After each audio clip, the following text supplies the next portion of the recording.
Hello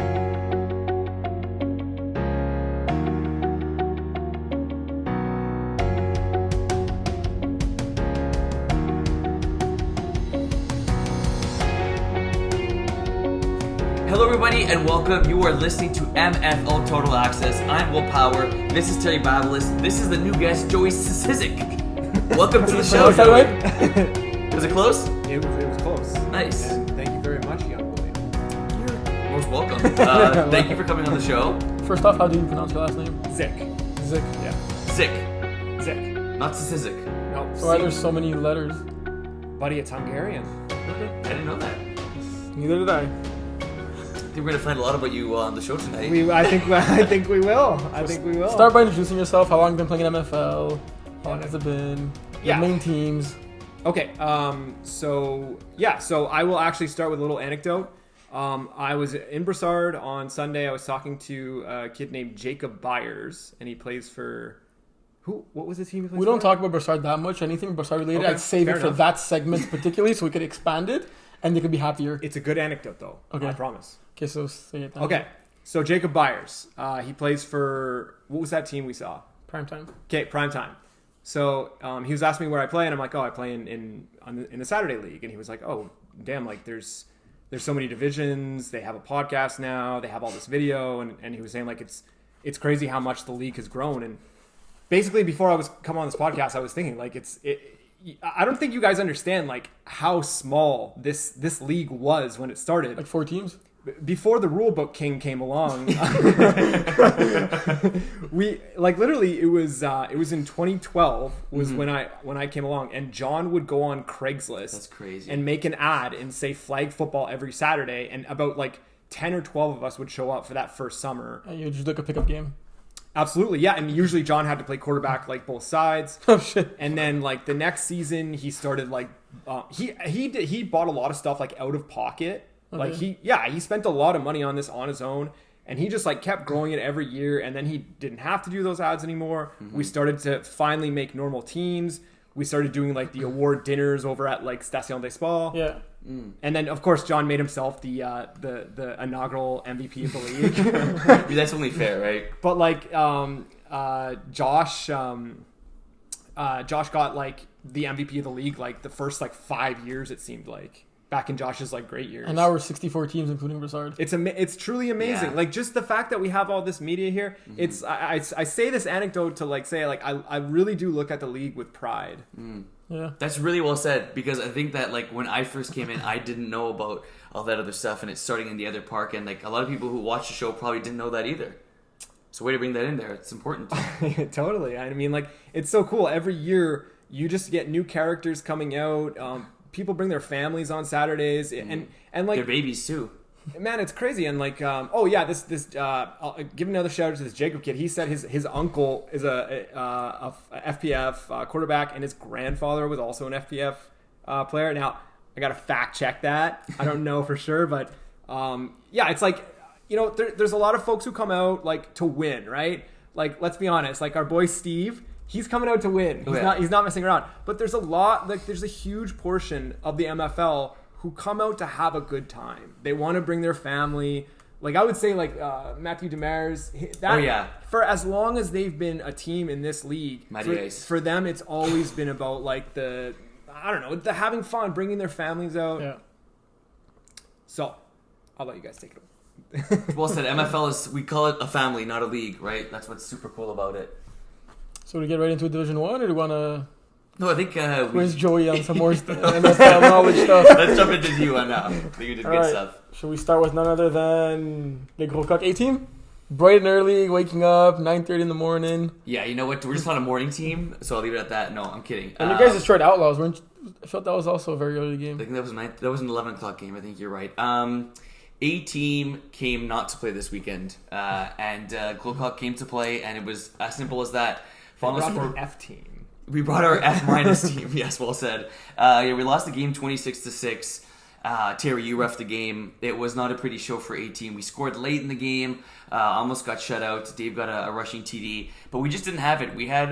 This game reminded me of the first time that we played the Trollers. No energy.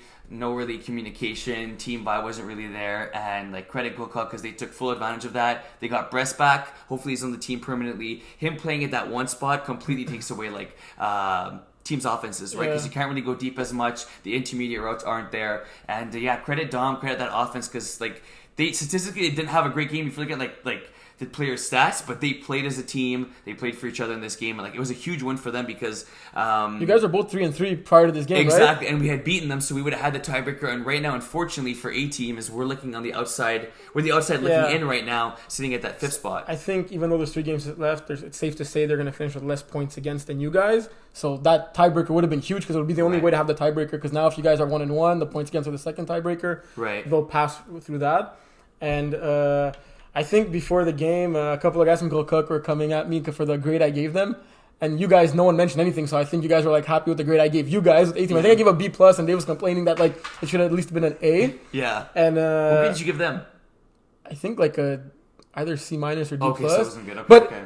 At the same time, I gave them such a low grade and you guys such a high grade because based on my expectation, I thought they were going to be a really, really good team and you guys be a really, really bad team. Right. And you guys are both 3-3. That's what justified my grade. So they should have taken it as a compliment of me thinking they'd be like a much better team. But like after this game, I'd have to review my grades, right? And we essentially said this like last week and like almost every week in D1. The parity is so evenly matched with the top 5 teams, particularly 2 to 5. Yeah. And like I think they're all sitting within a game of 500 a couple of weeks ago. Mm-hmm. And if one team doesn't show up and the other team plays an average game, it's not going to be a close game, right? And this could have easily happened the other way around. Like we saw it Outlaws A team, we saw it just your 2 games against Holy Trollers. One game you guys were not in the game at all. The other game you guys were 100% in the game. Mm-hmm. And that's D1. If you don't show up and you don't come to play and the other team is there, it won't be a close game. But if both teams play their best, like it's going to be a really fun game. What shocked me in this game is that I found the deep ball was open. Like you guys dropped a couple of balls early or like maybe Dave underthrew a couple of balls. But like I found, like you said, Bress was there. But like I found their deep coverage wasn't as stout as it could have been. And I was shocked that you guys only scored 6 points in this game. And like no passing touchdowns. Yeah. Right? Like that's really surprising. I think Dave mentioned the first time ever it happens in his life. Dave texted me after the game. Jordan was saying that it was the first time ever he hasn't thrown a TD pass in his MFL career. I'm sure Dave handled it really well. Yeah, Dave was surprised. It was actually like compared to other players on the team. Yes, that's true. Compared to how Dave sometimes, can act. He was like, but like we were all like down in the dirt. Like it was a tough game. Hopefully it'll be like a rematch in the playoffs. We're hoping to get into the playoffs at this point. Because right now you guys don't control your own destiny, right? I think if we go undefeated, well, no, we don't play the Holy Trollers. You're playing Bitter Boys twice. We play Bitter Boys twice. And Centurion. So even if you go undefeated, the teams ahead of you could also go in. Yeah, exactly. And like I could see us, Bitter Boys squeezing out a game against us, just the way we're playing. So, gotta wait and see what happens. Hopefully we bounce back this week. But credit to Gold Cup because they deserve the W. Yeah. Did you say any of the Outlaw? Well, do you want to change games? I don't know. Anything to say about? May I pose a question, Master Terry of D1? Is that sure? Go ahead. Okay, am I exiting my lane by doing this? No. You have no lane. It's free for all. Okay. Carte blanche. Okay, so I don't mean to ask this offensively, but why are Les Centurions at the top of the league? Just from my memory, they were amazing in D2. I haven't seen a lot of them. Obviously, they're doing great. What's the question? Why are they doing great? Oh. Because this is D1. 100%. It's not D2 anymore. Yeah, we mentioned that it was crazy that this was like a top D2 team that are like now the gap with that loss to the Outlaws has closed a little bit, but I think a couple of weeks ago Centurions were undefeated and everyone else is like 500 or worse. Like I think they had like a 2 or 3 game lead over the second place team and it was literally like Centurions, everyone else, Bitter Boys. Like now it's kind of like I could make an argument that Centurions might not finish first right now, but they're clearly like they have no weakness on the team. I mean, a lot of D1 teams don't have any weakness, but they really play as a team and they don't rely on like one guy, right? And their defense is really good. Their offense is really good. They have a smart quarterback. And I just think they closed out games better than anyone else this year. Mm-hmm. I think Trollers could have been 6-1. Gold Cup could have been 6-1. Outlaws could have been 6-1. But they had moments in the season where they are either having injuries, missing players, or weren't able to like close out the game at the end. Whereas Centurions won a lot of close games. Like they're 6-1 with a plus 19 differential. Like that's crazy. On average, they're winning their games by less than 3 points. Like That's crazy. Oh, dude, look at this. That So is crazy. Samuel Collette's leading them in receiving, and Simon. I think I remember Simon Pierre Laferriere was a really good receiver. Yeah, he's their main guy, but I think he's only Right. played 3 games so far. Yeah, that's crazy. So Samuel Collette's doing really well, Yeah. and Also, the new addition of Yvan Desjardins is second on their team receiving, having only played 4 games.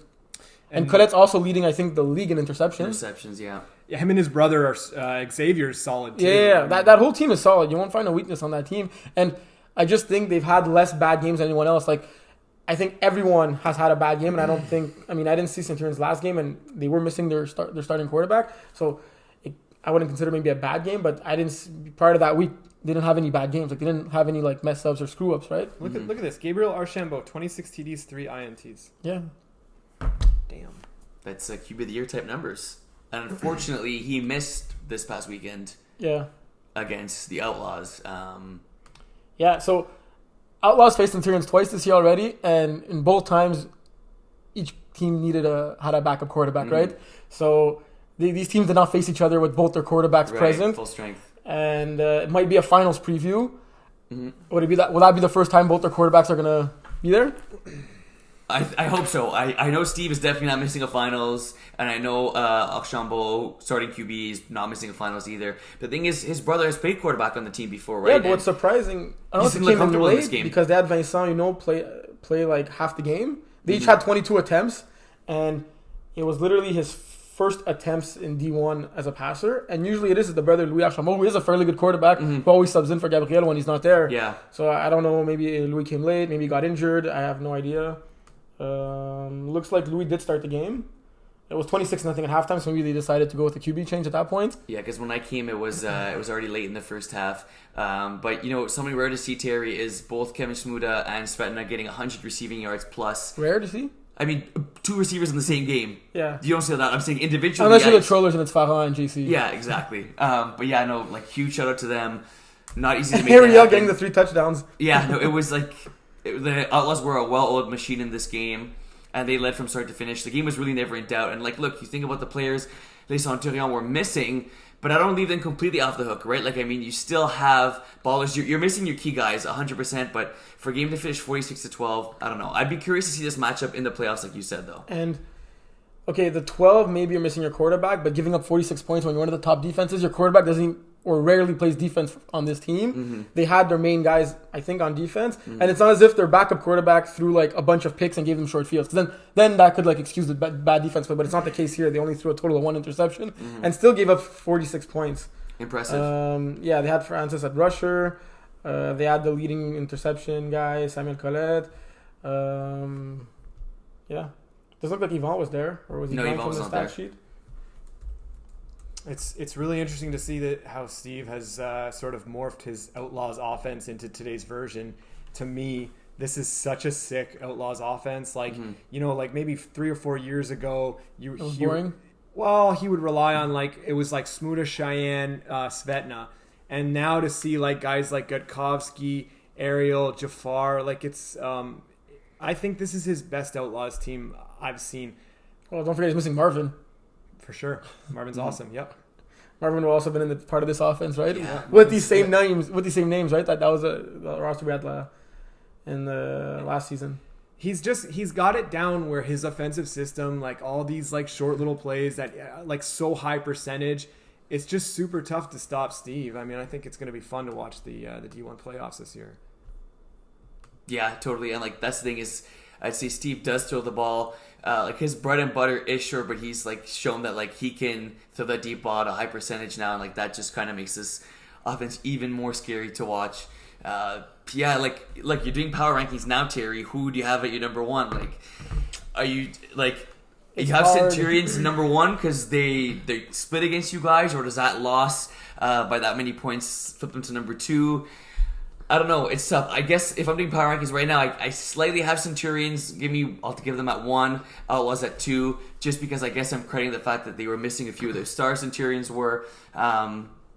But like Outlaws now 3 wins in a row. Like this is exactly what they needed at this point of the season. It's really tough because like if each team only had 1 loss, I'd put Outlaws on top, given Right. that their loss in turns without their starting quarterback was by 2 points and not by 22 points or Yeah. whatever. How much Yeah. was it? It was Yeah, no, 34. 34 points, much more than that. But I can't excuse that loss or that blowout loss to A-Team as much. I know it's early on in the season, but like they did have like I think close to a full roster. No, they did have some injuries at that point, but so that like Centurions didn't take a bad loss like that besides this week. So like I see it as 1A, 1B right now. Mm-hmm. And I think next week both have big games. Outlaws against Les Gros Coq and Centurions against Holy Trollers. Mm-hmm. Who Gros Coq and Trollers, those are huge games for them as you guys are playing Bitter Boys. So it's going to have a lot of playoff implications. So I think after next week we'll have a much better idea who is that 1A and who will be the 1B. That's what makes Division 1 exciting like this year, right? Is that week in, week out, we just don't know. And it keeps switching. So Bitter Boys is the one team that we haven't spoken about. And my question for you guys is like, how are they doing this year? How's JS doing at quarterback and all those guys? So Bitter Boys are winless. They're 0-7. Okay. A question I asked Thierry on air a few weeks ago was, will they get a win? Thierry said, probably not. I said, they'll give them a win. I'm not sure what it is for these guys because they have athletes. Young Robert Joey is not on the team this year. He hasn't played for them. He's played 2 games. He's played 2 games, but like he has, I guess like maybe as a sub, he's not. It doesn't look like he's going to make his 5 games if they became playoff eligible. And that's a big piece. That's a big piece for their offense, for their defense. GS is a very good quarterback. Throws a really nice ball. I don't know if it's just like reading the field, if they don't have enough speed. But unfortunately, we've seen these guys like struggle in Division 1 for the past 2 seasons now. I'm a big JS fan just personally. Yeah. He's just such a nice dude. Yeah, he is. He was walking on the sideline the other day and always has a smile on his face. Super chill guy. Yeah. All the Bitter Boys guys are great. So, I mean, hey, on my end, I'm hoping for better days for you guys. But it's D1, man. It's a competitive division, right? Yeah. Anything else about D1 you guys want to discuss? We move on to D2. I think that the playoff race is heating up, and that's about it for D1. Who would you put at number 1 of your power rankings? Centurions. Okay. Yeah. I put them at 1. I mean, if they lose this week and Outlaws win, then that would definitely change. But for now, it's Centurions. Yeah. So D2? D2. Kevin's article just got posted. That's a cool pick. I'm just laughing at John, like, leading in every category. What field is that? Because those goalposts don't look familiar. It's like a random Google image, or it's like... Is that on LeBear? I don't know. For those wondering, we were talking about an article that Kevin just posted on Tuesday. Yeah, looking at the picture of that article. That's not LeBear. It's like somewhere in like West Virginia. So we had one very close game in D2 and 2 blowouts. Which one do you guys want to start with? Let's start with the very close game. Okay. You cut the end of it or most of it? I cut the end of it. Okay. So Joey, I don't know if you saw. I did. Yeah, I was there. The winning TD to Sean Haney, right? Oh yeah, good call. Yes, you were there. And by the way, Sean Haney, legend. Yeah, legend Sean. of the league. I'm happy that he had a breakout game because we know he's good, and for Marvels, like Jeremy Rooney's been the guy on that team, and for Haney to kind of put his team on the back late in that game was huge. So the highlights of this game are on Facebook actually. Thanks to none other than your boy. So I kind of went in the huddle, tried to get some footage. But this was a really good game. Jeremy Rooney gets an interception, a key interception, late in the game when red zone is in the red zone, up by 7. The Marvels go down, get a TD on the last play of the game, last play of regulation, on a post route to Sean Haney. It was like... 4th down, last play, wow. How many yards? 8. Yeah, 8 yards. Beautiful throw, beautiful catch. Sean Haney keeping both feet in bounds.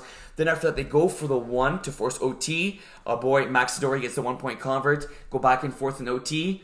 Marvels get the conversion. Red Zone says, Mike Gray says, let's go for 2. They go for 2. Unfortunately for them, don't get it. But this game, guys, if you look at the playoff standings right now, this game was massive. Massive with a capital MASSIVE. Don't you just love it when teams score multiple points in overtime? Like, it sucks when it's like one team doesn't get it, the other team gets it, and it's still one. Right. Now we had 3 OT points scored. But at the same time, it shows that teams are scared to go for 2 when the other team got the 1. I like, even though they didn't get it, I like Mike Roy's decision to go That's for what 2. I'm saying. That's what I'm saying. I like the fact that a lot of points were scored. It's an exciting overtime because there was like 3 overtime points scored. Yeah. But at the same time, it makes I like the fact that if team gets a 1 point, go for 2 and end the game. Because you're seeing, Put matters in your own hands. Like, yeah. 100%. Yeah. 100%. And like, not only was this a great game, it was just the playoff implications in this game. And, you know, shout out to Marvels. They, you know, when it mattered most, they showed up.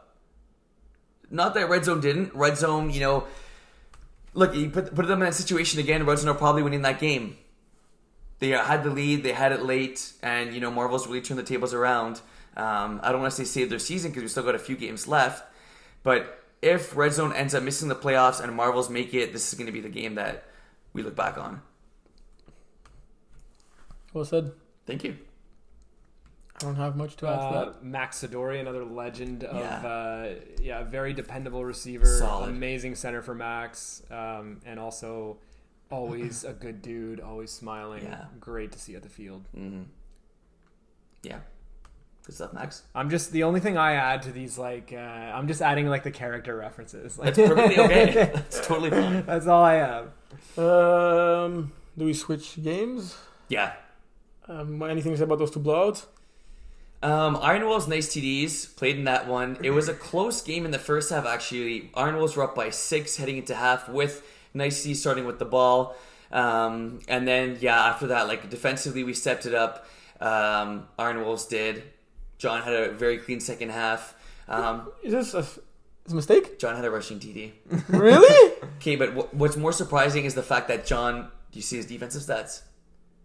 No, that's a mistake. So John Evans had 3 interceptions against nice TDs, and in case you were wondering, Terry, he had 2 interceptions in Division 3. How many players were you in this game? 6. Okay, so he played the whole game. Whole game.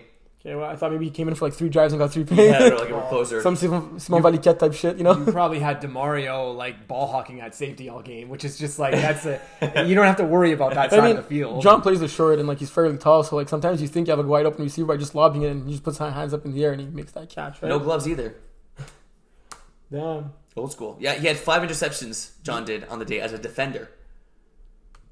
Probably for the first 5 years of the MFL, John was the best quarterback in the league and not Steve. It took Steve a while to get to the top of his game. Just Wow. quick little Yeah. quick little historical aside there. Prior to this season, you had 3 career interceptions in D2 in 18 games.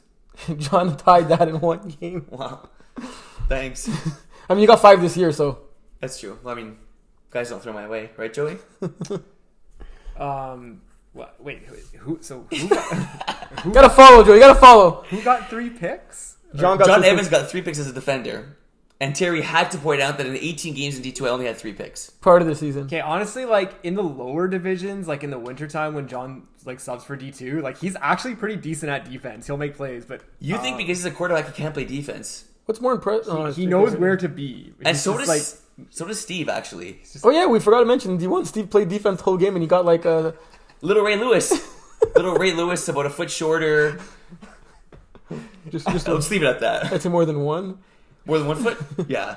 But 120 pounds less. amazing, all these guys. Yeah, these John and Steve are QBs basically are immobile. athletes. What a great game by John. They're both faster than He me. threw 5 TDs to 5 different receivers too. Who did? John. And he didn't even give himself Player of the Week. I don't think he could. Only Kevin gives himself Player of the Week, right? Yeah. Uh, Speaking of Kevin, don't forget to story pennies. oh, when we get to that game. Yeah, when we get to the game. But all that to say, Iron Wolf stayed in first place. And then, Tenant, Outlaws. We praised Steve just before, Joey. We do not praise Steve in this game. He threw 5 picks in this one. 2 to Phil Farah, and 2 of them going for pick sixes. That's crazy. Are Outlaws in trouble? Because now Les Tannants have the tiebreaker over them. This is a huge game for Red Zone this weekend, right? Red Zone's half a game behind them. I'd say Outlaws are in trouble, yes, because their goal is to win the championship, not to make the playoffs. So if we're looking at expectations, To win the championship, we got to make the playoffs. I meant, are they in trouble of not making the playoffs? Because once they're in, yeah, but are they yes, and their goal as a whole to win the championship, they're in trouble right now. This is crazy because Steve had like a bunch of super capable receivers. That's what I said. Yeah, I'm sure the positive vibes were going all game on Steve's bench there. Oh yeah, we know all about that. I'm the only one who's truly allowed to make fun of Steve. Steve, if you're watching, you know it. You know I'm your boy. I don't think you're allowed to make fun of Steve because when he makes fun of you, you don't take it as well as he does. We're getting there. It's taking baby steps, but we are getting to. Because if you make fun of someone, you gotta be able to take it. I make fun of Will, but when he makes fun of me, I don't go cry. Right, Will? Yeah, but I think I could do a little bit better making fun of you a little more. I find Steve and I, as we get older, we get more understanding of each other's personality. So, anyway, just to say, I don't get how Les Tannantes lost to Niceties. They played like butt that game. They played like really bad. You know, it's like Joey. We hear the expression any given Sunday, right? In the NFL, any given Saturday, and that Saturday Tannant weren't there, and this Saturday they were there. Yeah. Do you think it's a matter of playing up to your competition and playing down to your competition? Like when you see Outlaws, like Outlaws D2 haven't dominated as Outlaws D1 have, but you see Outlaws a good squad. Like, do you think, okay, like look, let's go beat these guys, as opposed to playing a team like Nice TDs? yeah. I mean, you don't need to say that to beat Nice TDs. Right, but maybe they did because they didn't beat them, right? Yeah. Phil Farran, no touchdowns in this game. His team put up 44. He got no touchdowns, held to 43 points. That is the recipe for success for Les Tannantes. Phil Farran scoring no touchdowns. And winning the game. I think the best case So the recipe for success is winning the game. Yes. So they have to win the game, and that's how they'll have success. I think that John Madden, as weird as it Do you sounds, understand what you're saying? Yes, but what I'm saying is, if you tell me Phil has one TD in the game, or he has two TDs in the game, That team usually only have 1 or 2 TDs. that's not what I'm going to say. I think there's a better chance they win when he has one TD. And I know as a mathematician, Terry, you won't agree, but I'm agreeing with myself. Okay. That's rare. You agree with yourself. I'm agreeing with myself. I agree with you, though. Thank you. Okay, let's go to Division 3. But huge win by Les Tannantes, right? That's not Yeah, huge win. Because Phil Farran didn't score any touchdowns. recipe for success. Okay, Division 3. Do you want to start with the Thunder Buddies game? Yeah. I heard that you played horrible. Thanks. Matching your Yeah, but interceptions. Terry, all that matters is the win column. 100%. What does Mom always say? An ugly win is better than a pretty loss. Good call, my buddy. And also, Terry, it looks like Will accomplished a feat that you've never accomplished before, passing for over 200 yards. I've done that more than once. Well, when you have me as a receiver, it's not really that hard. I mean, Will caught 200 yards alone from me in a game. And with all due respect, though, to Terry, you're a great quarterback when you run. I mean, you're very effective. So. Yeah. Well, Terry and I really have different styles. So, like, I'm able to. You're a passer now. Yeah, but like I could scramble to avoid a sack, but I'm not a runner. Whereas Terry's able to run and get yards and get first downs. Whereas, You don't got to defend him that much. He's the one that told me that he played awful. That's why I was telling him. I didn't hear from anyone else. Look at this. David Gutkovsky and Jafar play on like 9 different teams here. Yeah, It's just like, for real. True. Flag becomes our life really, but it's just touchdowns all day. 100% two big receivers for me, Dave and Jaff. But this game, I spoke to Brady after the game, and we had like kind of agreed with each other that like it wasn't really a great game by either team, either offense. Both the defenses played really well. Jerome is a ball hawking safety. I threw 3 interceptions. All 3 of them were to him. Jerome caught 3 balls in this game, which is as much as Rob and Rosalie caught together from Will. Yeah, it was from me. Yeah, From yeah. Will. Yeah, exactly. Because he also caught 3 on offense. So you basically threw him as many balls as Brady did. Sometimes that happens, and really smart defender. Comes out of nowhere, you don't really see him, but it took us a long time, Joey and Terry, for us to get this offense going. Finally, we got it going late. 6-6 at half. It was 6-6 at half. They were up 12-6. We got a stop, scored. What are they called? The Idaho Uda Pimps. Did you get the pump? The pun? Oh, I got it. Yep, I got it. We didn't. It took us a full season to get it. Yeah, PG-13. Late It's in the literally game. 2 of the top 3 offenses in the league. Yeah, Us and them. and I was telling like the guys like I think it's good that like it shows like we're able to win a game even though it wasn't pretty. Because we've been like winning games and like putting up points, and like the fact that the defense was able to bail us out in this one. It's also 2 of the top 3 defenses. So Yeah, Rob got a big interception in this game that set us up at the 5-yard line when we were already up 13-12. Then we punched it in from there. Then we got a stop, and then Dave got the TD that really put things away. So I think like come playoff time, we see this matchup again. It'll probably be a little bit more high scoring, but credit to both defenses. Honestly, played really good games. There's a lot of teams in this division. Yeah, and like a lot of solid teams. Right. Like I tell you right now, Rossauce is not in the playoff spot. Like if I told you that preseason, yeah, I would have been surprised. Yeah. But at the same time, preseason we did speak about there's going to be good teams not making the playoffs, right? Yeah, but I was sure Ross's was a lock. Yeah, I thought they were a top 5 team. Sorry to cut you off. I wasn't talking. See how blood I am, Joey? Jackrabbits with a huge win this weekend. I know. Weren't Jackrabbits not that good of a team missing Nick Blair early in the season? Like, they have more wins and losses, and like Blair hasn't really been there for them. And so they were 3-3 heading into this game against Les Bin, who were also 3-3 heading into this game. And because of that win, Terry, Jackrabbits are in a playoff spot, while Les Bin are the outside looking 4 in. straight wins after going 0-3 to start the season. Huge wins against Bin and Manitoba in their last 2 games. It's not how you start; it's how you finish. My dog. Also, Iron Wolves, I noticed are in a playoff spot right now.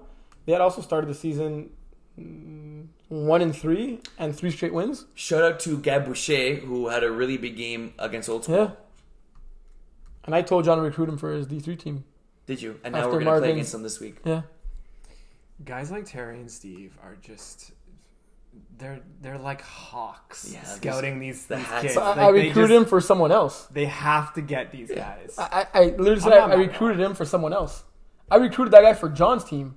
Oh, nice. Yeah. He's so good at it, he can recruit it for other people. Because John lost Marvin this season. He's saying who could fill the void. And I reffed that finals of Black Diamonds in the winter. And that guy was a complete baller, both sides of the ball.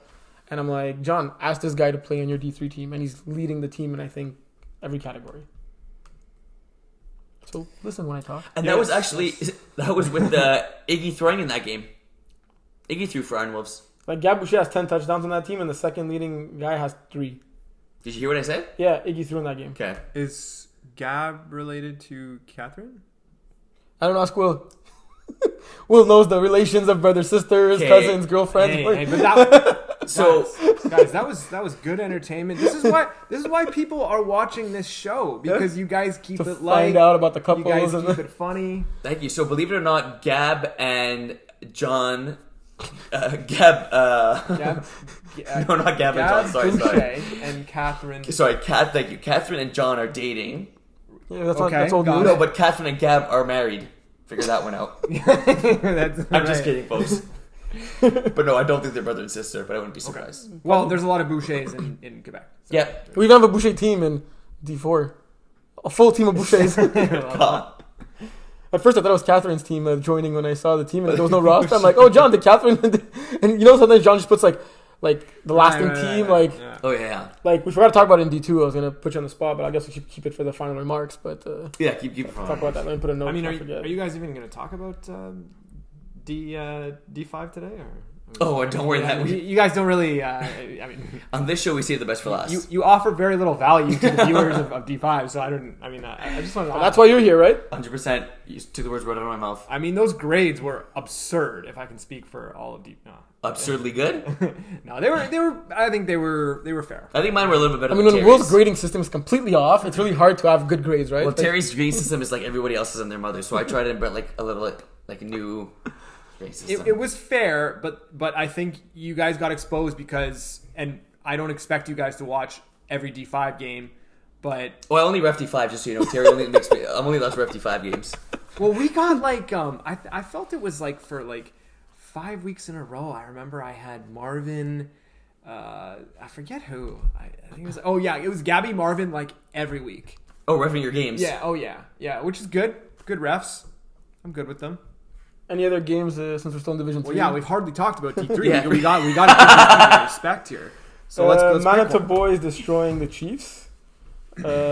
Very up and down season, Manitoba boys destroying teams, getting destroyed. destroying Leon teams. Holder throwing 6 TDs. 268 yards. Well, look at this. 4 TDs from... That guy is Can you good. pronounce the last name? Because it's probably from close to... this is the dude who comes to Brossard. Yes. The 18-year-old. Yes. Yeah, he has a tank top that How do says you like pronounce Richard last name? He's a Quebec good Sports. player, yeah. How do you pronounce the last name? It's like your name. There's a lot of consonants. I would say Zaplipski. Wow. Yeah. That sounds pretty That Yeah. sounds good. It could be totally off, but it sounded good. Yeah. But Him I- and Marco, that kid's good, Alexander yeah. and Marco, like, combined for all 6 of Leon's touchdowns, combining for 182 yards. Alex is very good, folks. Sablikski, like you said, Sablikso. Yeah. So good. Manu alors, a sack, 2 picks. I believe he plays or played Cégep football, so... I believe so too. Yeah. He has that shirt, that cool shirt he He's a wears. pretty funny kid. Yeah, he's nice. That's the Last cool shirt- one. that's the cool shirt he wears. It's the Quebec football. Okay. and then like the Quebec like logo. Yeah. But yeah, no, good kid, baller, Manitoba boys.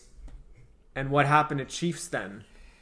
They had a backup quarterback. But they've been, unfortunately, they've been a mess all year. Different guys playing, different QBs. So much talent on this team, though. Oh, I played against that quarterback on the weekend. He has a cannon for an arm. Oh, Pierre Olivier. Yes. You were rushing him, eh? Yeah, rushing. Yeah.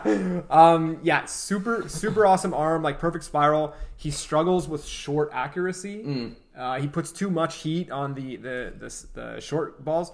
I mean, as long as he can improve in that, like... It definitely looks like he knows how to throw a football. Like, he's... Dude, sick arm. Maybe just taking more time to adapt to the smaller field of flag, but like he definitely has a good arm. He's throwing like Brett Favre like fireballs at his receivers, and it's like, dude, because like that's why like Kevin, you know, Kevin's passes are hilariously soft and it's crazy, like, so easy to catch. But I mean, to the counterpoint, once you get in those higher divisions, you're gonna need an arm like that. So let's hope he can clean up the accuracy, and I do see a big future for him. And like they're are a good team, dude. His arm, you can't teach that, right? Like 6 miles. mean, yeah. No, I feel like arm strength, it's hard to teach, right? I mean, there's football clinics where they teach arm strength, but it's tougher. You literally can teach that. Like, yeah, yeah. No, but you got to pay like thousands of dollars for some like QB guru to come, or like I think it's easier to teach accuracy. not sure. Oh, it's a tough one. Yeah, that is Not tough. sure. All right, do we have any more D3 games? No, let's go to D4. Let's go to D4. Okay, I got a good one for D4. I'm gonna start. Okay. Serial killer's weakest link. Okay, don't let the score fool you. This game, okay, so Marvin's scrabbling to find players for the weakest link because there are only 4 guys, but to their knowledge, serial killer's only 3 players. So then they each have like another guy show up. So weakest link are now 5 players, and serial killers are 4 players. Okay. You need 5 players to start the game. Yeah. So as soon as weakest link get their 5th player, time starts, and you get 6 points added every 5 minutes. And serial killers had a bunch of guys stuck in traffic. They had like 3 guys show up eventually after 10 minutes, so the score was 12-0 for the weakest link. Yeah. So then the game started, and Marvin was like just hoping that their players wouldn't show up because he thought the only way they could win this game is by forfeit. And this game had huge playoff implications as well. Yeah, it did. And man, playoff implication games are fun. yeah. And then he's like, shit. Then now they showed up, and Marvin's team played the game with 5 players the whole game, and serial killers ended up being 6 or 7. But the game started 12-0 for the weakest link. Yeah. And they ended up winning this game 24-8. So 12-8. Yeah. So he still won even without those 12 points, which is very, very shocking.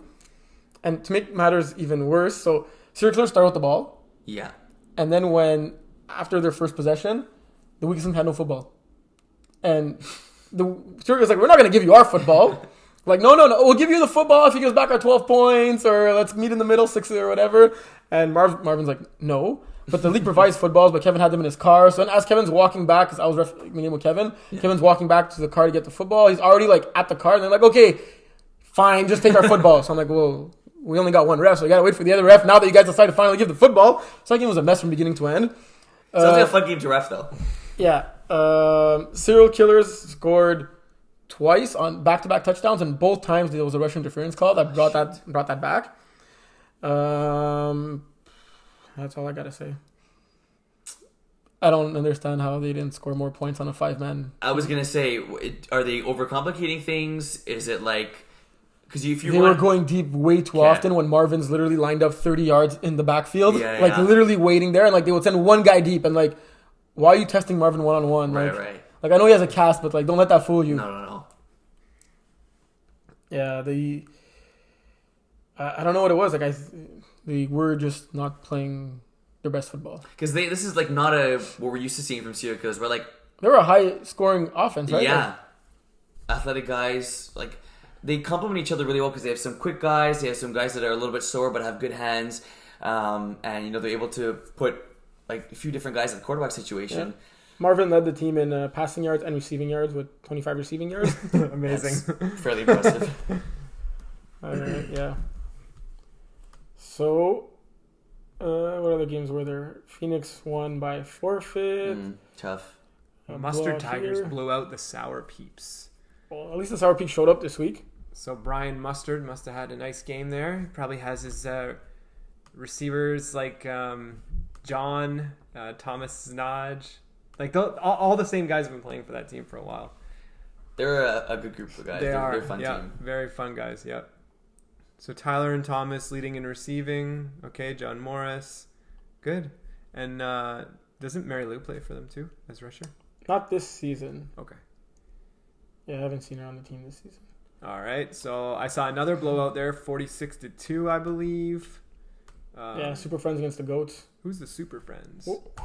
What do you think about this picture?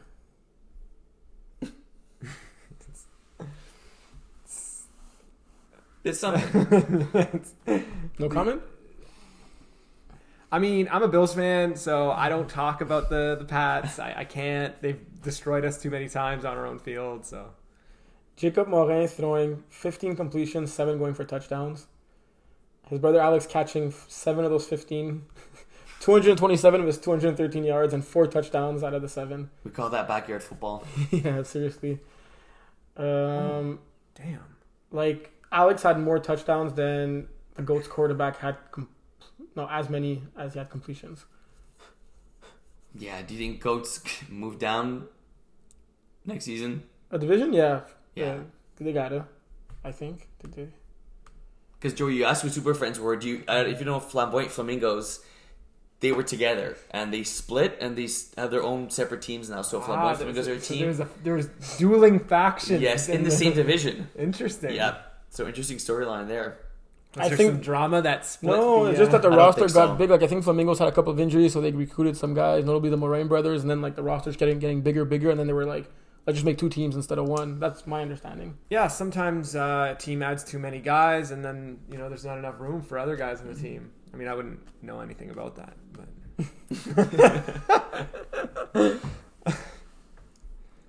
But yeah, tough. We talk about a forfeit, Terry. Wizards forfeiting their second game now. That's tough. No one likes to see that. They already posted this week actually looking for a player. So if you're looking to play a game, Wizards are looking for a guy or a girl. So it's on Facebook. We don't want to see a third forfeit. Oh, they should look for a good player who wants to play. You available, Joey? For a game, yeah. Maybe. And if you're not busy, What at time's your 11, game? What time's your game? I think we're playing at 11:30 or 11. Oh, that sucks. They're playing at 11 as well. All right, we have any other big games in D4 that we haven't? Because I know, like, when I'm watching this show and you guys don't talk about us, I get pissed. So we have a lot of teams to talk about, right? Like in D4, there's 14 teams. Like we try to talk. It's like impossible to talk about. Yeah, like obviously the games we watch more, we're going to talk about more of those teams, but we also try to talk about teams that we don't talk about, like the Mississippi report cards. We talk about literally every team. I don't know if there's any games here that you feel there's teams we haven't spoken about in a while. You gotta be realistic. We can't talk about you guys all the time. What is your opinion on the Phoenix in D4? And also, exactly, like we're not gonna waste our time talking about Phoenix. Kevin talks about them enough in his articles, right? That's true. We're not. Yes. So how about what are your opinion on Wizards do Group 5G? I think it's SG. Oh, sorry. Sorry, guys. So it's funny you asked. I refed one of their first games. Nope, I refed their 4th game of the season. These are football guys, Joey. I think these are football guys that are learning the game of flag football and how different it is. Because when I refed their game, they had a running back in the backfield almost like every second play. And literally handoffs. That's absurd. Yeah, and it's like either fake handoff, and throw. A lot of trick plays. So, it can work, but it's not like a recipe for success. Right. Don't RPO in MFL unless you if it's just like one play every once in a while and you have like a super fast running back. But other than that, man, just get in shotgun and chuck it. Like, yeah. Let that baby rip. Rushers, don't forget, if there's a guy in the backfield, arms reach the quarterback, you could rush from the line of scrimmage. You don't got, like, from 1 yard, technically. You don't have to do the... Anyone could, if there's a running back, and if there's any player within arms reach of the quarterback, yeah, you don't need to be at 7 yards. Anyone can cross line of scrimmage. You can rush at a yard. Yeah, you can rush at a yard. Joey, you knew that, eh? I mean... before I go to bed every night, I choose one part of the rule book just to refresh myself on. And you're still on the first page. I haven't checked out section 24A this recently. It's like a passage, right? But seriously, passage before you go to bed. If at any point during the play a player comes within arm's reach of the quarterback, anyone could cross line of scrimmage. That's good to know. And it doesn't even have to be a fake or a handoff. Literally just have to pass in front of him. So if someone's lined up there, the rusher could literally go at 1 yard and rush from there. So that's what you see. Like, look, they have 7 points per game. That's Joey, hard to win games. No, but only 18 against because they're athetic. Like, that's Yeah. impressive. When you're scoring 7, like, you think the other team's going to score 20 plus, 30 plus. Yeah. These That's a guys good are point. athletic. Yeah, thank you. They're going to have a good MFL career if they stick to it. So this makes me think, like, over my years in the NFL, I see a lot of new teams that come in and you'll have like a really tough first season because you're getting crushed. And the problem is it takes a few seasons to understand how to succeed on offense, how to learn how to play defense in 3-2-4-1 and like, you know, if you really want to, man. But like you really like if you guys are a new team, new players, like you need to push yourself to come back next season because it's gonna get better. You'll get crushed in the first season. Yeah, maybe in the second too. A good part though that you need is you usually need to get a guy or a girl who has been playing for a while who knows what they're doing. So like that's why when John would go and like quarterback all these new teams, it helped the league overall sure. because he could teach them, Yeah. right? Yeah. 100%. Wise words. Thank you, Terry. I think that's the first time Terry's ever admitted that I said something smart. Well, it must be the first time you did say something smart then. Because I speak the truth. Guilty as charged. You go to D5 now? I mean, I guess we got it. Let's start with your game. okay. Run us through it. Because Improbable had pulled together a couple of wins. Oh no, they had two straight. No, they had one win basically against Hard Target, which was very impressive. And then they lost to Mimosa Crew. And then you guys seem to have beaten them easily based on the score. So what happened there? You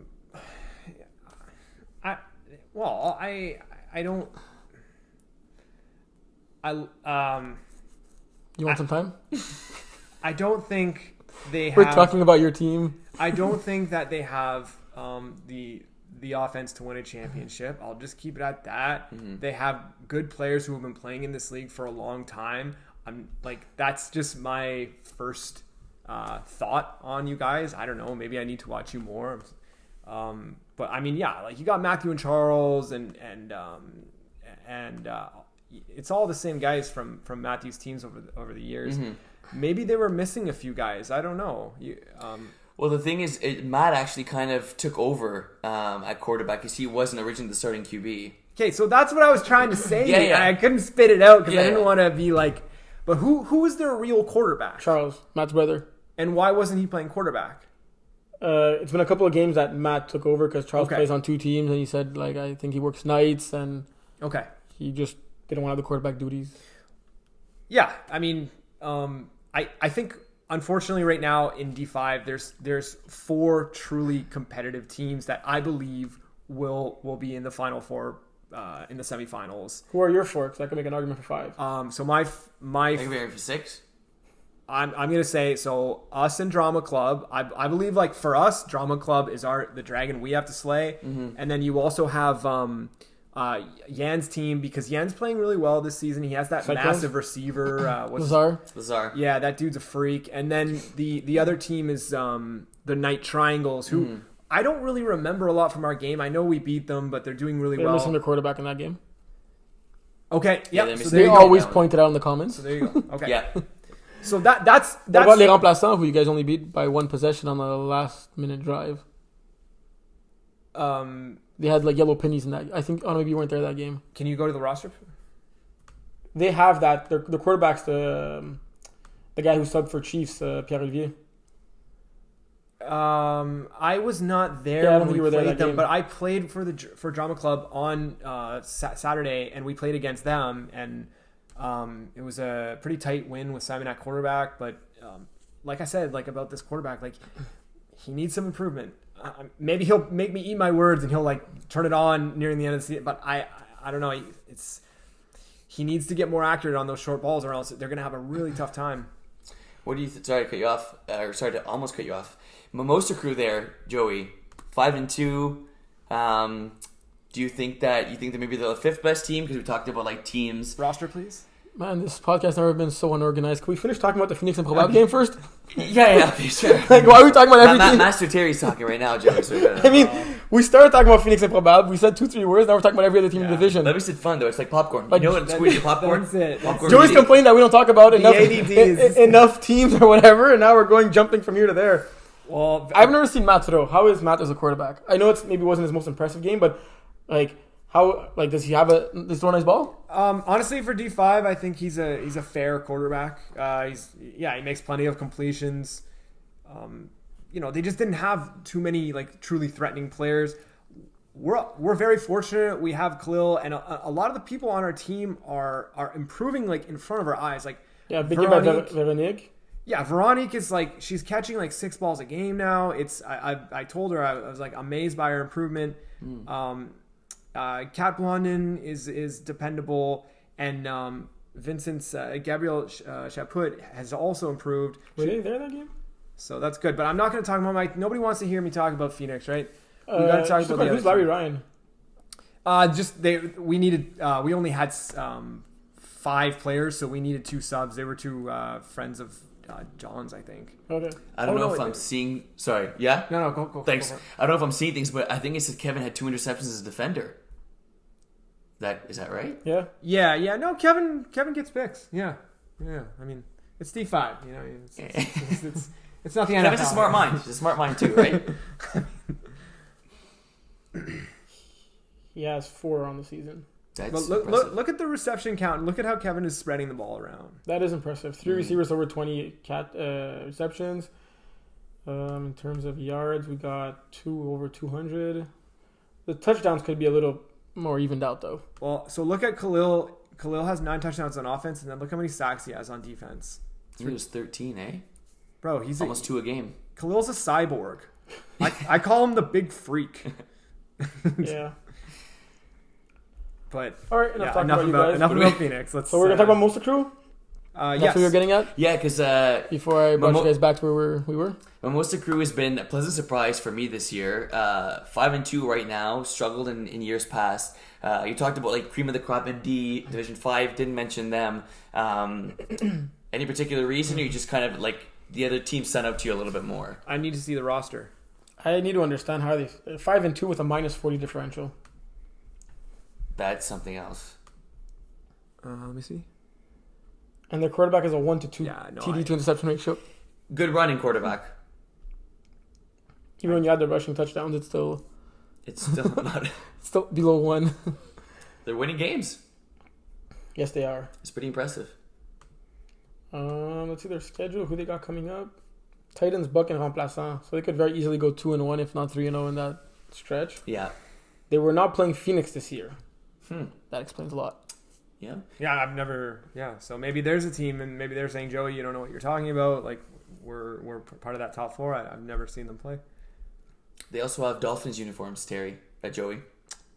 Dolphins like uniforms. Interesting. Yeah. And that would be the team located in Miami, Florida. Okay. Good. That's about to win the Super Bowl. Good. Interesting. Okay. Good city. Got to return someday. Yeah. Could you have seen the Drama Club Remplaçant game go either way? Like, if they play 10 times, is it very easily, it's 5-5? Well, it was all subs, Terry. I was on Drama Club on that. That was the game I also filmed, but yes, I could. Did you film just one play of this game and then you filmed like 5 of the other game? No, like that you posted. I think I only saw one video of this game. Yeah, only one video was filmed. Just a very easy, like, that curl route by the snapper, wide open. Winning play. Simon looked under no duress. Hitting Ben. one cover to our boy Ben. Ben Lepti. Yeah. So, actually, I got to say, I have actually been amazed because I left for all of 2021, and Ben has improved his game so much, particularly catching. I mean, he's become so much more effective. I'm actually like Ben's always like he's always there. You can tell like he loves the game. Mm-hmm. But yeah, he's definitely gotten better. You know what I feel about Ben? He's at the right like place at the right time. Like even on defense too. Like he's where the action is. Like he doesn't make mistakes. If there's a ball that gets popped in the air, most probably Ben is going to catch it. If Drama Club's best players show up, like you got Nicholas Potvin on defense, you got Ben. Like everybody has a different opinion on Simon at quarterback. Personally, I get really annoyed playing against him because I find he makes these throws you don't think are going to be good, and he always drops these dimes. I think he's a good quarterback. I think it's going to be really tough to play against them. But they always have guys missing. So, Yeah, he impressed me in that game. he's good. He has good touch on a long ball. I mean, the guy's playing like 5 games a Saturday. So I mean, like, he's just always at the field. I caught a bit of the hard target Cyclones game, and I saw firsthand what we were talking about with John Lavoie being a ball hawk on that defense. Yeah. He could have had 3 interceptions this game. Instead, he had 3 pass defense. Okay. Hey, still good. Yeah, like you guys. I'm sorry for interrupting. You guys made some. We don't need to apologize for that. Go ahead. Yeah. Terry would be saying sorry every second word. You guys made a correct report card on because I thought our reports were horrible in D5. Oh, yeah. Horrendous, you said. like Years. I was getting like jealous because you guys were giving Cyclones too much airtime. But to be honest, like when you look at their roster, they are a good roster, and as long as Yan keeps throwing up, these good balls, these deep balls, they're going to be tough. But how about this team with Gordon Billings? Gordon Billings was a sub for this game. He came to sub. Okay. He seemed fairly okay to start the game with quarterback. Then John tells me at halftime he's literally never thrown the ball before. He's just an athlete that he has as a friend, and they want to throw the ball for the first time that week. And he threw a nice ball for a guy that's never thrown the football before. Wow. But on defense, he had 2 picks, 2 pick sixes on back-to-back drives. Wow. So who is Hard Target's regular quarterback? Morgan. Yes, that is correct. Yeah, Morgan, chill dude. Yeah. He's one guy. Who is that new 18-year-old ref? And he's just like... Was the one that was reffing your game? Yeah. With Steelers hat. Yeah. I love that kid. He made a good call. He got criticized by I forget who, but he made a good call. What was the call? It was an interception, non-interception. Oh, it was our boy Quinton. It hit the ground, and it looked like it could have been a pick, but it wasn't a pick, and he called no catch. Okay. I just like his overall aura. It's like a mix of like not caring but also being likable. It's like you got to care as a ref, or else Mr. Rulebook's gonna fire you. I mean, you'd like for the refs to know the rules, right? Like, you took a couple of shots. I didn't say anything. Bonus. But for everyone wondering, is because Joey used to ref. He doesn't ref anymore because he wasn't good enough at it. No, I'm kidding. He just didn't know the rules. And I kept telling him, how do you not read the rule book when you're reffing? MFL Ref of the Year before And then Terry even graduated high school. So thanks. He likes taking shots at me because I know most rules off by heart. But I'd appreciate the refs knowing the rules, you know? Like, I have some refs sending me like emails with like 26 questions about specific rules, and I love that so much because it just shows that they're taking the time to read the rule book, and there are stuff that are not clear. And like as a player, you think you know all the rules, but like as a ref, you got to make that decision in a split second. You don't have time to think about what is the call? If this and this happens, what do I do? No, you have to know it before it happens. So I take pride in what I do, and I like being good at it. And to be good at it, I need to study it. So Terry's the type of friend for me that I take a ton of passive-aggressive shots at him. He does in return. But the truth is that there was nobody else really that John was going to pick for the head of refs but Terry. This is the perfect job for you. You care about the rules. You're one of the... Appreciate that. Yeah, I mean, this is your gig, man. You own reffing in the MFL. So that's my... That's well said. I have to give you a shot back for you to be nice afterwards. Exactly. Do we do this? Yeah, of course. We gotta go to Brossard. Yeah, guys. what do you want? What do you mean? We'll start with D2. Yeah? Because we did the Mississippi report cards backwards for Montreal, so we gotta do the same for... Smart. Okay, MFLers. Let's try this really fast, okay? Yeah, very. If you're an MFLer in Saturday in Montreal and you want to extend the fun all weekend and you want to honestly come to Brossard. Brossard is a really great fun. time. We have a great culture there. It's like pretty evenly francophone anglophone, I find, which is great. You get all types of different people. Yeah. Come to Brossard and make that beautiful drive over the what Champlain. The Champlain. Yeah. It'll change your life. Call 514-906. It's really not that far in Brossard. Once you cross the bridge, it's like literally a 5-minute drive. That's what's like. It's not deep on the South Shore for those like. It takes me like an hour to get there from home, but I mean, I feel like I should be getting commissioned for some of these sales. I'm gonna. Well, if you bring in a new team in the fall, John is going to give you commission. Yeah, thank you, John. Because there is that. John's giving credits for people bringing in new teams or new players in the MFL. isn't that something? Okay, so yes, it is. Thank you, Willie. Yeah. So 3/4 of the way report cards. Because Because it's not mid-season report cards. It's like basically almost end of season report All cards. right, so 28-3. These guys came into Brossard 2 years ago. They were This awful. guy thinks he can decide who we're going to start with. I like it. Okay, they were awful. Yeah. And look at how I think they. offer is an overstatement. Like, I mean, that's being nice. Understatement. Yes. Understatement, yeah. but great guys. I was the one who was always roughing them in the first season. I ignored them for like the first 5 games, and I was like, Joey, you can't not like these guys. They're so likable. And now they're playing, they've stuck with it. They came back, and now they know how to play. They know how to win, and it also doesn't help, or it doesn't hurt when you have John as quarterback. It's crazy. You change the quarterback, and some of the other players are good. Yeah. They don't have talent now. The team had, like, Corey LaRocque leading the way with 330 yards, 8 touchdowns. Like, a new star was born, right? You know how John loves that sniper position? Yeah. What is the name of the guy? He's gonna get mad at me. Who he's got the gold chain, the amazing shades. Oh, the curly hair. Yeah. Who is that? Massimiliano? Yeah, I'm so sorry. It's definitely an Italian last name. Is it Trapelli? Racci? Or is it? It's Massimiliano, I think you're talking about. Could be. Is it, Okay. Does he have his picture? Yeah, that dude's. Yes, that guy. Good call. Massimiliano. That dude is a legend. Yeah. He's a baller too.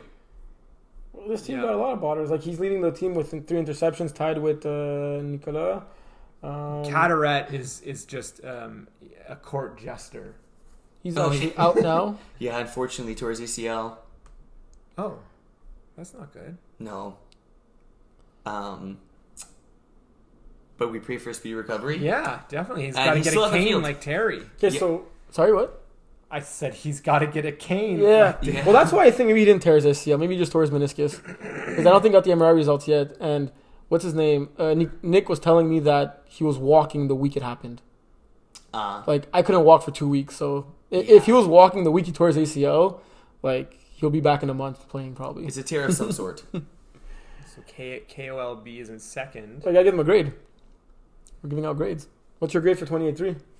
Based on your grading system, is it gonna be like a Z or a M? It's an L? A.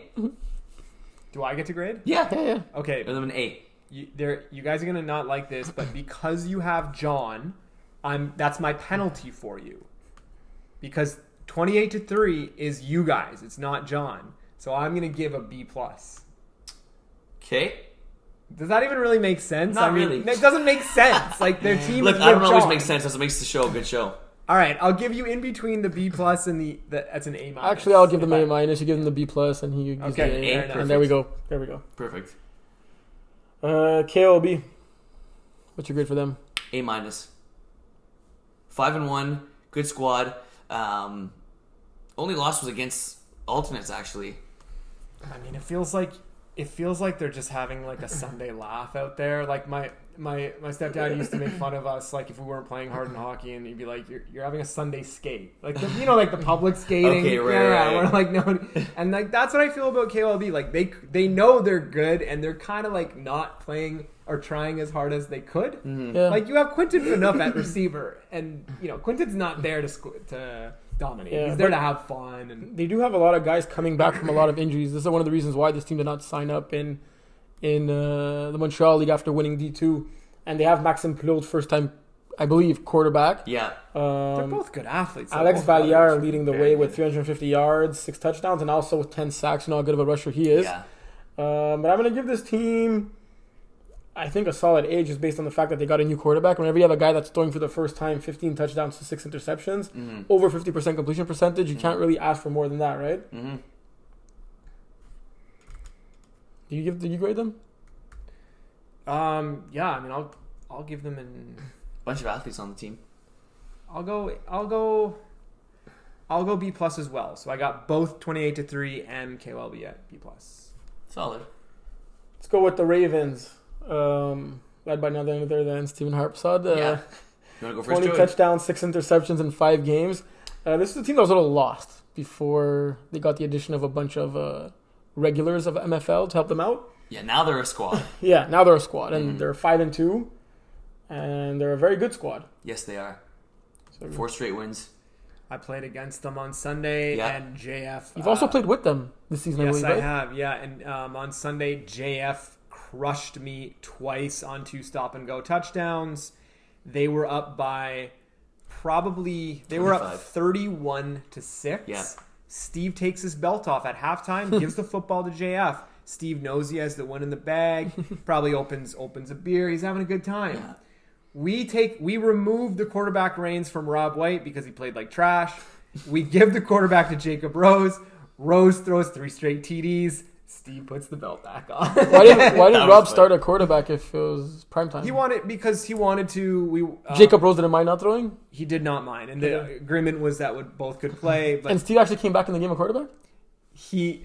because by the time when we scored our final touchdown against them, Steve, like you could see, he was like putting the belt back Yeah, on, but that's then pretty funny. the refs called it. So Steve's team, the Ravens, won 31-26. So what do you give them as a grade? You who know them the most since you played with them, against them. I don't bet against the Steve team anymore. Mm-hmm. I'm giving them an A-. I think they're the favorites. Yeah, but the grade is based on what they did so far, not what you think they're going to do to end the season. Okay, yeah, that's a fair point. Well, you could grade them however you want to grade them, right? Like Terry. Hey, don't talk to Will about grading. But you could grade. You're Professor Statistic right now, not Babyless. I can't I'm give doing them Zik.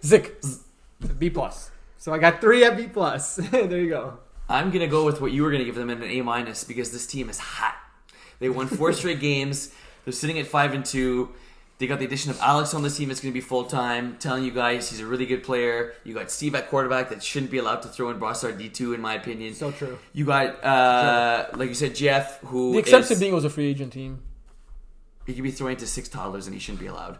Yeah. Steve could pick out like 6 squirrels. 6 squirrels. I was thinking you were going to fly. he'd win a He championship. should be able to win a championship with that team, literally.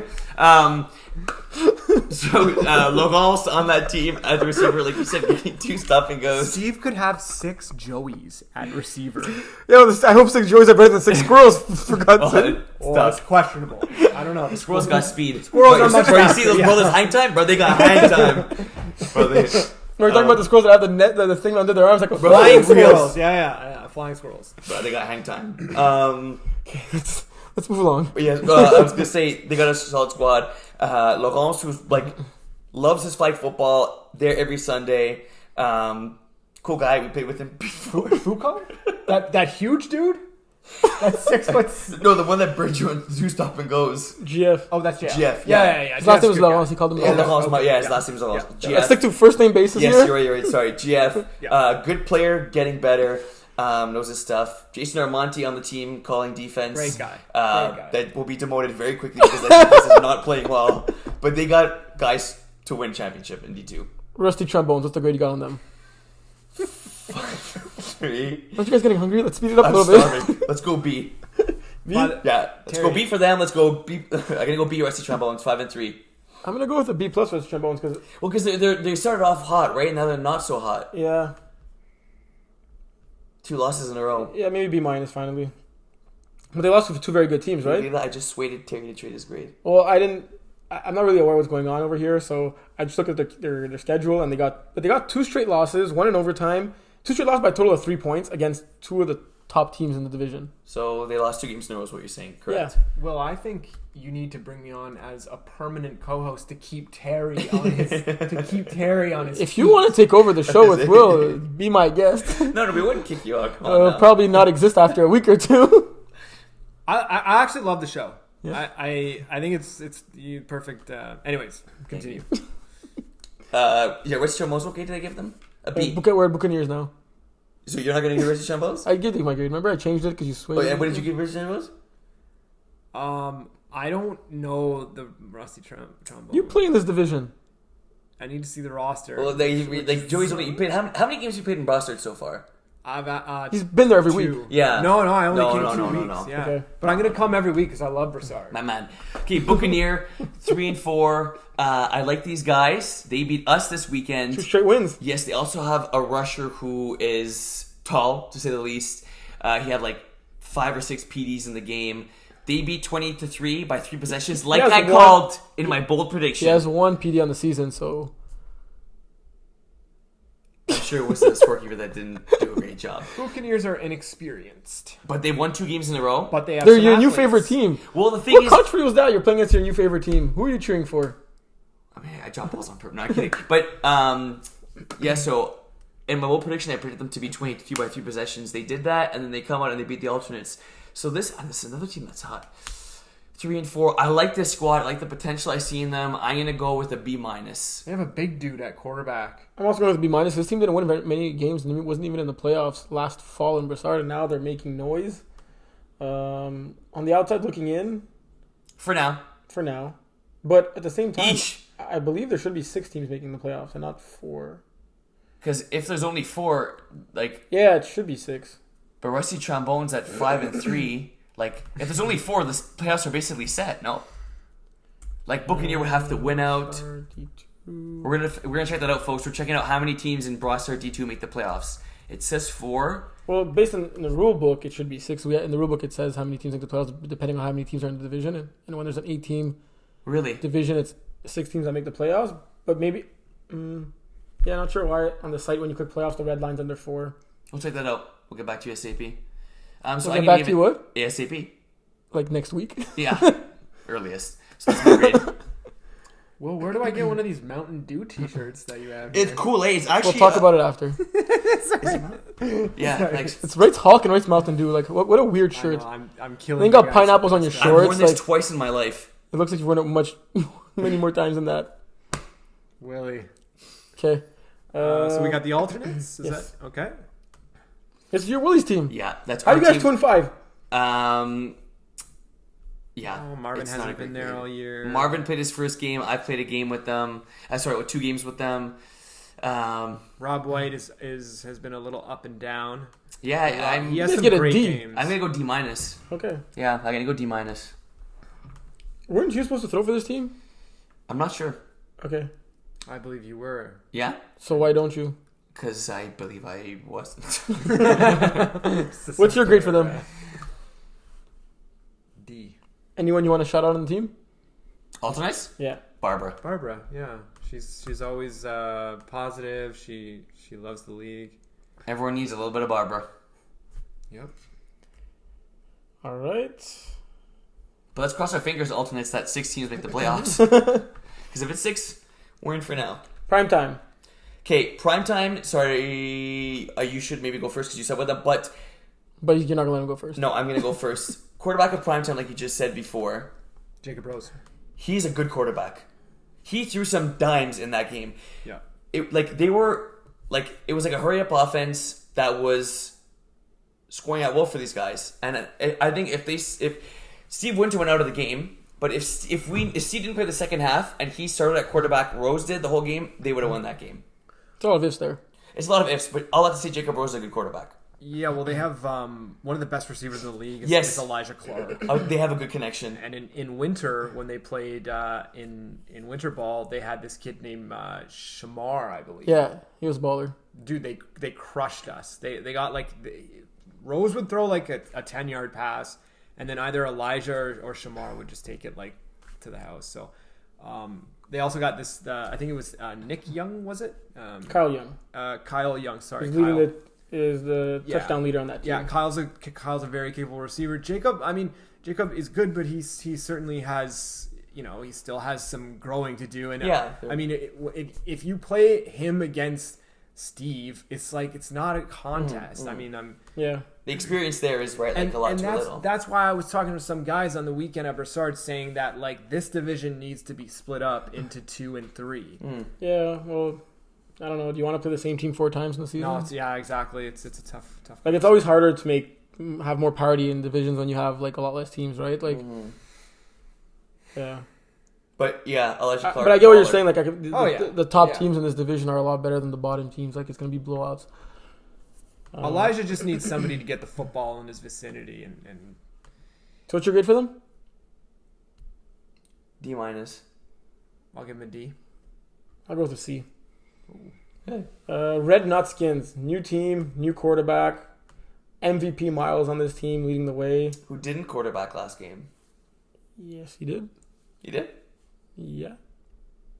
I refed his game and he quarterbacked against 28-3. Oh. What did you not recognize him there, or you got mixed up with maybe No, I look at the stats. I could have sworn he didn't throw. in this against 23? Yeah.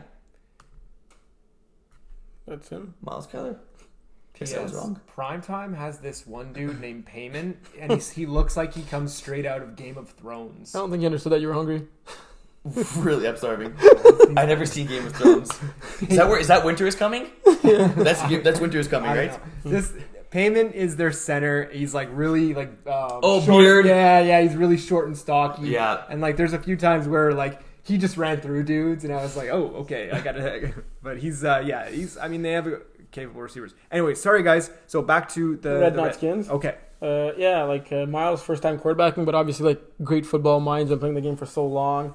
Played with a bunch of great quarterbacks. He has Brad Evans on this team, who is a great quarterback himself, helping him out. Like I see the good ball distribution. He's like a lot of guys with a couple of touchdowns, but like the TD to interception ratio, and also like I left his game and like he's a smart quarterback. Like I was having a hard time pinpointing what was going wrong for them, right? And like they do have good players across the board.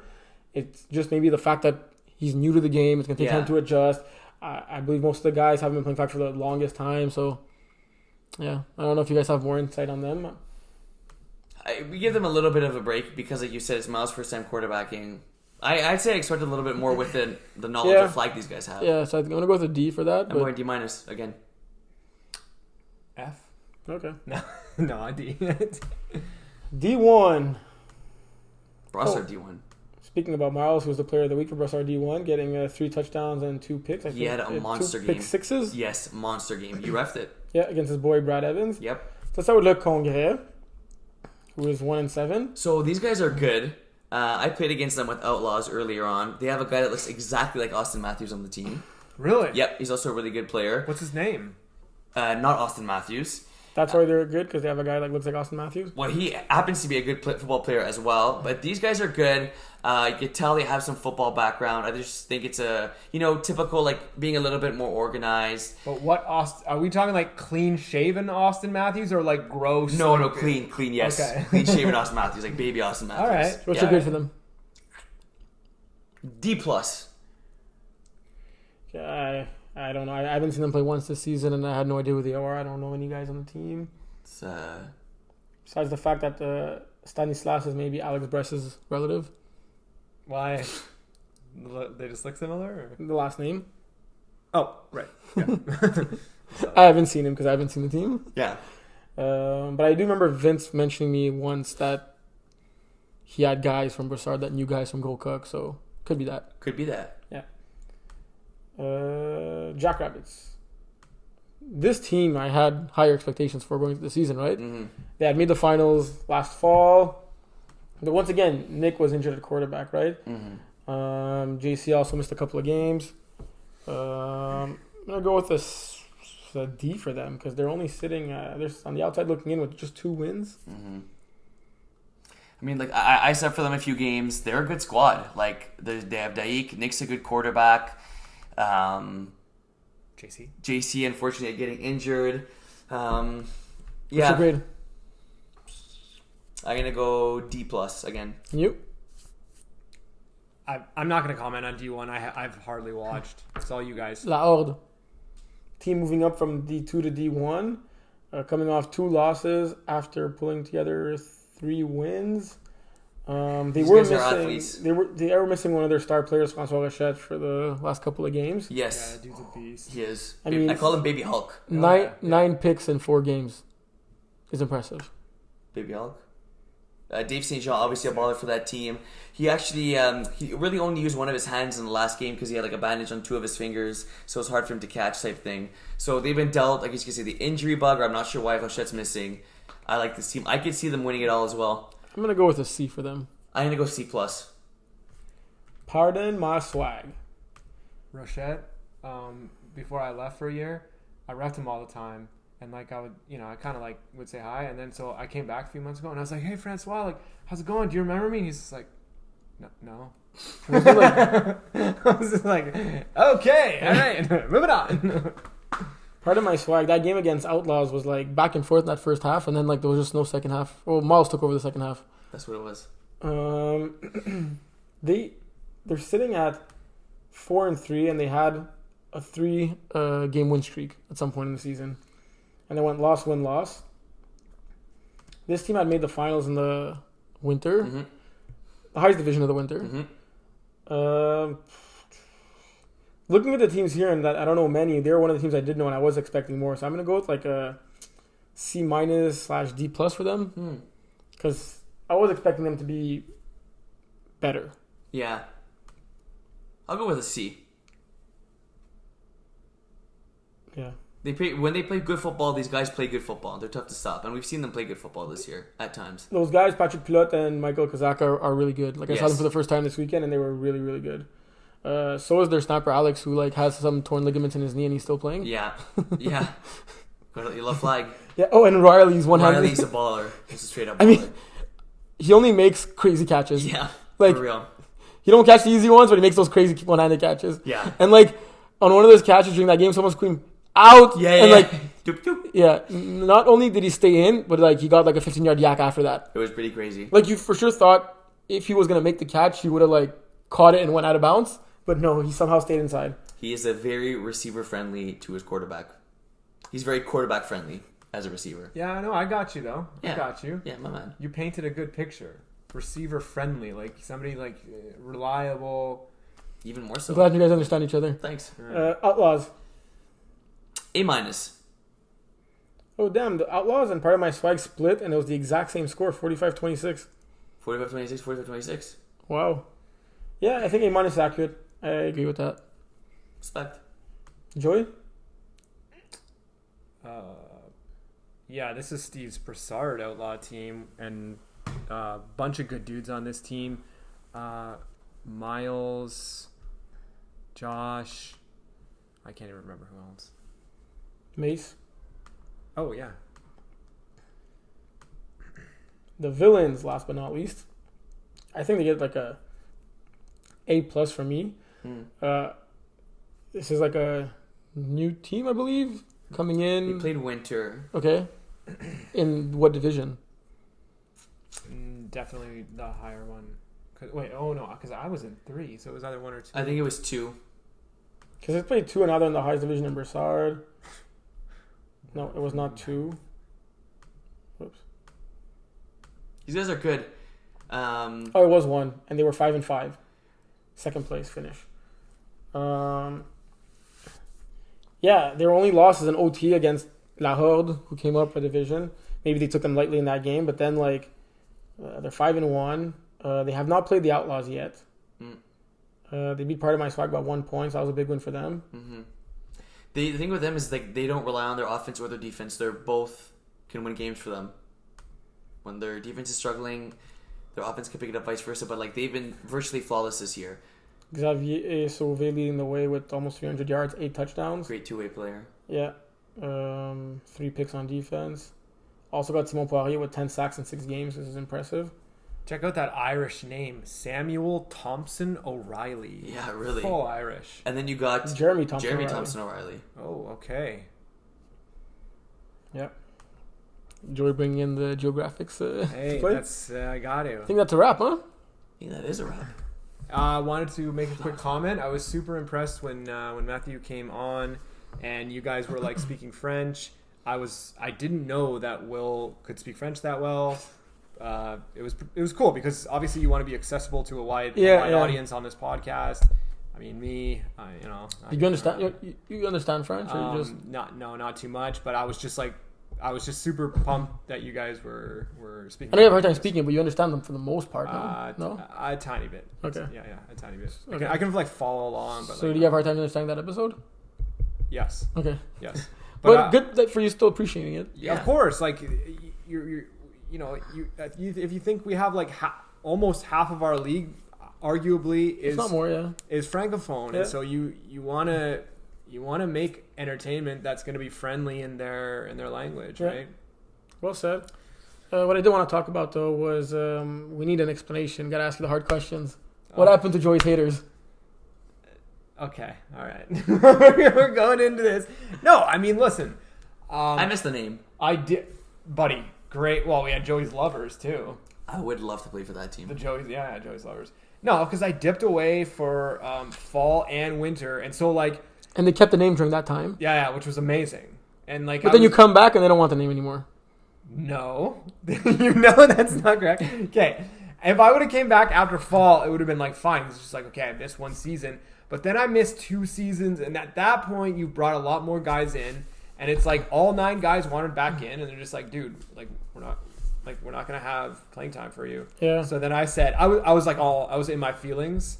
So I was all salty. So I said, okay. But were you still the captain at that time, or someone had assumed captain duty since you were away? To be honest, man, by the winter, like, I didn't even check. Like, Okay. Because I was like doing my own thing. But they didn't play in the winter, did they? Yeah, they did. Oh, yeah, it was two full seasons. Okay. Or sorry. For me, I'm sorry. I mean, when I say winter, I meant fall. Fall. Yeah. Okay. Yeah, exactly. Yeah, it makes sense. So I was just like, no, you like don't put the team name, so they changed the Marvels. Yeah. Okay. Yeah. But it's not because they hate you, right? Well, that is the legend. That is the. Are you guys on good terms? Because you built that team. I remember, like, you know how we have the get together on Sundays.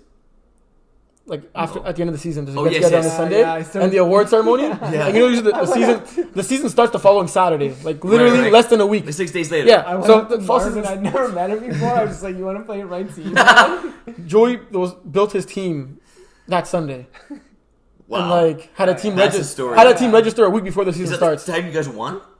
We never. That was the Okay. Joey's lovers one. in the winter. True, Yeah. true. Because Steve-O. Steve was the quarterback for the inaugural season of Joey's Haters that year. Before Max took over. Yes, he was. And that's where Joey and Steve's friendship ended.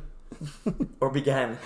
Well, to be honest, before Rule Boy here came on the scene, me and Steve, we go way back, and we had a lot of battles before when it was Trollers. When I was on the Trollers Outlaws, I used to, beat them hard, and then, but Steve would give it right back, and It was what it was. yeah. And then you play against a guy for so long, you start hanging out off the field, and you're like, oh, this guy's a really good guy. Like he's, I think he's. Like he got Haney on that team before Max came on the team. Well, Haney came in Late that because season. we were 0-4, and Nick Kusai was on the Imagine team. Steve led that team to 0-4 to start the season.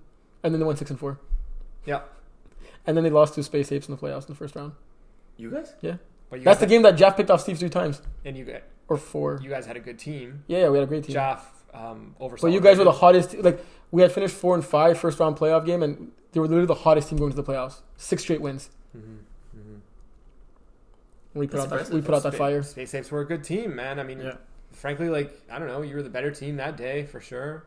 And then the following season, we also got bounced in the first round. And we got bounced by, I want to say it was Centurions. That makes sense. They booted us. And they won that year. Or was it Brian Tinning's team? Nice TDs? Could have been. Anyway. Memory lane. Last Yeah, note I really had cool. I was shout out to Will for delivering me pizza on the field because I was running late, didn't have time to pack a lunch. And he got it delivered by a taxi driver came and gave it. Steven, taxi driver Brossard. Well, It was actually his son bringing me the big box. Yeah. I'm like, you ate? He's like, yeah, okay, good. The last 2 places are for me. Like, seriously, it saved me, so thank you for that. I got you. Now I'm really hungry. I'm starving. Final things you want to say? well, I mean, Will bought me McDonald's on the weekend, proving that I'm his closer friend. The number of times bought me McDonald's, I'm surprised he still has money in his bank account, so. I'm surprised that we're able to still run with the $100. I don't get it. The guys look at me like, you eat so much junk food. Why aren't you fat? I'm like, I'm trying to get fat, but I just can't. You didn't hit puberty yet, that's why. Well, actually, Wait till you get older. I mean, Will's dad is like 6'5" and also skinny, so there's Yeah, that. so he's 6'5" and like You 106 got the pounds. genetics, man. Yeah. Anything else you guys want to say? Well, we need bold predictions. Okay, go ahead. Well, we gotta do divisions. Bro, we've been podcasting for like 2 Okay, hours. we like a minute. I'll go D1. You're going D3. You're going D5. Terry, pull up D1. I'll start. Division 3. Think about Division 3. Think about the matches in Division 3. Okay. Terry, you're going D5. Division 1. This week we got Outlaws Go Cock, 18 Bitter Boys, Centurions, Holy Trollers. Man, okay, I'm going with Outlaws Go Cock because you guys always have a good battle. I'm gonna say the game goes into triple overtime. Outlaws Go Cock. By triple overtime, you mean each team gets the ball. Yes, like boom, boom, boom, boom, boom, boom. Yeah, triple overtime. Outlaws Go Cock. He's next D3? No, Yeah. this is all you guys. You guys know more Yeah? than me. Yep, go for it. Yep. Okay, Well, do you want a double prediction for your division then? that's fair. Sure. Okay, So Terry, you go D3. I'll go D3. 1, 2, 3, 4, 5. We've got 5 games. Yeah. Any very important games we got here? Old school bin. Both sitting at 3 and 4. Oof, that's Tied a big for- one. Tied for that last playoff spot. That one's huge. Let's see now. For those of you wondering, you can check our picks in the article. Kevin's Yes, article. that will be the case. I already made mine, by the way. You did? Yeah. Can't make yours yet. Okay, thanks for reminding me. Jackrabbits, Panache, Arnold's Thunder Buddies. Okay, old school bin. Bins. They're a good team. They're a tough team to figure out. They're hot What and does cold. this team name mean? It's like beans. Beans. Yeah, we had a whole segment on the show, and I was like, "What's bin?" and it's bean, and yeah. Okay, I say both quarterbacks in this game will combine for 10 interceptions. And Dak only has 5 on the season. David has 16. So I'll let you guys. David who? Let me show the quarterback of Ben's. We'll call that good defensive play. Great not defensive bad play. quarterback. Okay, Let's go to D5. that's a good one. I like that. So you got a lot of games in D5. I don't know if you want to pick one game, make a bold prediction on that. You could also do it like on a combination of games. Oh, Phoenix was a bye week this week, eh? Nope. The Cyclones, Les Remplaçants Oh, yes. will be good. I'm going to go... That'll be a good one. They help Good us call. all Cyclones. I got Drama Club beating Buck. I have... That's not a bold prediction. No, you're just speaking. You can Wait, speak. what is the prediction I have to make? No, it's just a bold prediction. Yeah, like, bold like. prediction. In Do you other watch our words, show? like Terry won't cut Will Like, off during the show. Like, Will that's bold. Literally, Will Bold, yeah. literally cries if we forget to make these. Like, you don't watch the show till the Alright, end, eh? I do not. No. Bold prediction. Like Steve won't yell at his player. That's bold. Yeah, in the first half. Kevin won't make an inappropriate joke in our huddle during our Well, game. we can't really tell if that's true or No, not. but they'll be honest. No, but like we're not gonna like give us one that we could like fact check. Speaking of Kevin, we didn't talk about the pennies. You wanna talk about them after this? Yeah. Okay, Jan will not throw. Jan will throw a maximum of 2 picks. That's not bold. Okay. I don't think Joey understood what bold predictions are. I thought you were gonna say he's gonna throw like.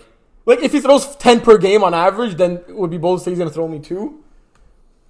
But yeah, Oh right, yeah. I'm doing the opposite of bold. I'm making a normal prediction. Yeah. Right. I want a bold prediction. But- Something that's like very unlikely to happen and would be crazy. If But it actually, does. wait, wasn't that a bold prediction for Jan though? Well, no, because Jan's thrown 10 picks in 6 games, so he's more than likely to throw less than 2 picks in this game because he's averaging less than 2 picks a game.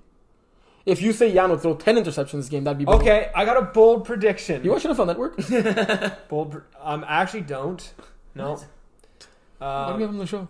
I'm not a big NFL Network guy. That's okay. I Okay, but you understand what bold means, right? do. Being bold. I do. Okay. It is a word I'm familiar with. It's not something you just discovered right now. I- I was today years old. Okay, Buck will take out Drama Club. That's very bold. Especially after you just said Drama Club's going to win. That's a good one. That is a good one. All right. Penny story. Very Good one, quickly. Joey. All right. Penny story. Did you hear the penny story I did not. with Kevin? Okay, I was there. Yeah. Oh, you were. Oh, yeah, you were in the middle. You broke it up. Yeah. With Jack. That was good of you. Can you guys... Do you want to say it because you were literally there?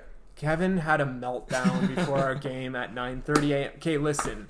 When you show up to the park on Saturdays and it's 9:30, a lot of the guys who ref and they know they have full games ahead of them, particularly if they've been having beverages the night before and they're hungover, like guys will just snap sometimes. And so we were the home team, but the refs told us to put on pennies and we all did as we were told because we're just like, who cares? It's D5. Kevin had a meltdown, lost his mind, was screaming at Jafar, and I'm just thinking, like, I can't not have Kevin play today if he says, like, because he was like, anybody else would have got tossed out. Yeah. So I was just trying to be like, okay, man, you got your point across. Just put on the penny. Let's get the W. We did get the W. Jafar was good enough to let it slide, and we got into the game. But yeah, Kevin had a freak out for the ages there. The funny part was in Brossard when everyone's telling him he had a meltdown. Yeah, he's like, no. He's like, no, I was right. And like, you were right, Kev, but you still had a meltdown. Funniest part of the meltdown is Kevin goes, Jeff, you costed me a home game.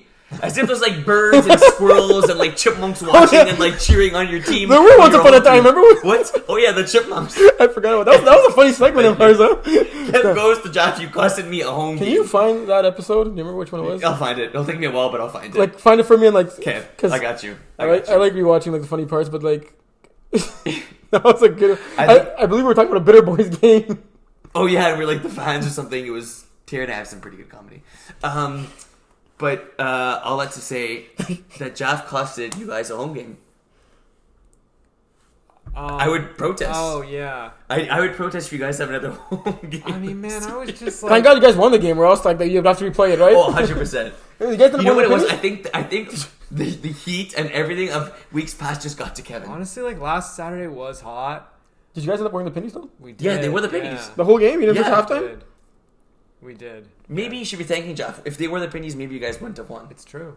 It's true. We got the W. I got my 3 receptions. I went home. I ate lunch. But- And I'm good. Alright, it's a wrap. That is a wrap. Stop talking about eating. Yeah. Thank you for being on the show. Yeah, thanks. This was fun. For It was harassing much us till better. we got you on the show. It was a lot less awkward than I thought, and it went much better than I thought. It did go much better than I thought, seriously. That's exact. True or false?